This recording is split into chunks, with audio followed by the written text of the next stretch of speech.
I stumbled across this new release on Netflix today. It's an Indian horror called Asvins, and the premise, it's intriguing, but does it deliver?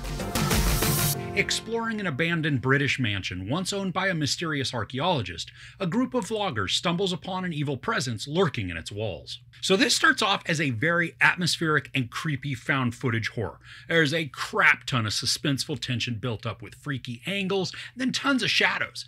It also helps greatly that the characters each only have a small flashlight with a camera attached, so that not a lot of what we see is illuminated, but instead we just have a very narrow field of vision.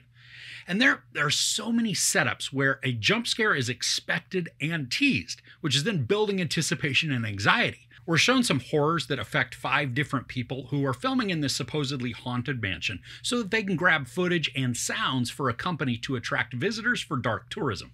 Now, I actually got a few chills during this opening sequence because the setup, while it is familiar and kind of rote, it still was able to create enough spooky ambiance that it made my hair stand up. But then, that's unfortunately where the horror ends and the movie begins to fall apart.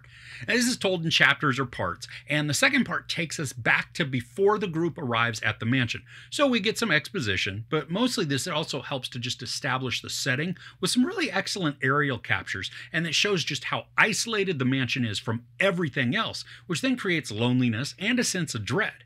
Now, once the characters get into the mansion and we watch the events play out that led up to and then include what was shown at the start in that found footage sequence, there are continuity issues where we watch the characters carry out actions in places that they just weren't in prior. And I do understand that some of what we see could just be extra, that it wasn't shown in that first go-round, and that could be fine. But there are specific sequences and areas that should line up, and they don't in any way. And then from there, the acting and the anxiety, it goes downhill fast. We watch at least 2 different characters spend the majority of the rest of the film moaning incoherently and annoyingly so that they sound like chimpanzees. I mean, no actual words are ever escaping their lips, just huge hyperventilation mixed with unintelligible mouth sounds. And it gets annoying very quickly. And then it continues for so much of the last half of the movie. There's a lot of lore for the story, and it's explained to us a great deal through just a bunch of exposition that's delivered through thoughts of the main character and then through some found videos. Now, I didn't mind this at first because it helped to build out the story more, and it gave context to what was happening and why. And it also then can inform the characters of their goal on how to escape this waking nightmare. But the problem with so much exposition is that it gets in the way of building some of the tension.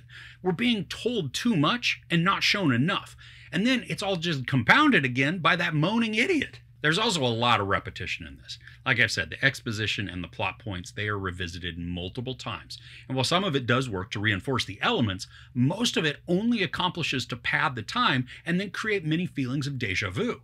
Now, the story itself, I think, has some good interest to it, but it also gets lost a lot along the way. I mean, if it could cut the moaning and then the wandering aimlessly by the characters and then get to the context faster, I think this would retain a lot more of its creep factor. And there are many times when the story it's branching off from itself, which is supposed to create suspense, but all that's created is confused sequences that feel disjointed from the main story, and then they just feels like they're thrown in at random times. Most of what we're shown uses some awesome practical effects, and really it's just costuming and then tricks of the light. But there is a point in the final act where CGI is used. I really wish it hadn't been. I mean, the effects look cheesy, and it broke me completely out of the narrative, which is really a terrible time to do that because the story was working up to its climax. Now, as an example, there's this moment where a character disapparates. Good gravy, it's ugly. I mean, he's got like some sparkles to him. It's almost like he's transporting from the original Star Trek, and then he just turns into this ball of light. It is a terrible transition, and it makes it more comical than impressive. Now, I do know that I've come down pretty hard on the majority of this, and really, I mean, so much of it is a poor experience.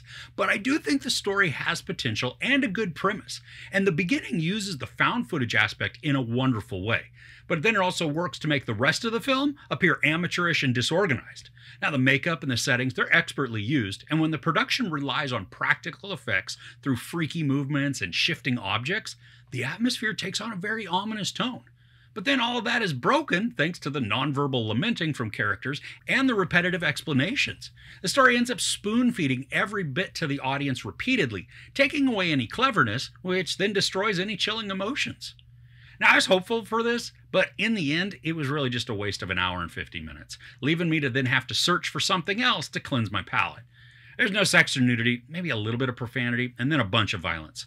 I give Ashvina 1.5 out of 5 couches. So, have you seen any good horrors or maybe thrillers lately? Let me know what you watched in the comments below.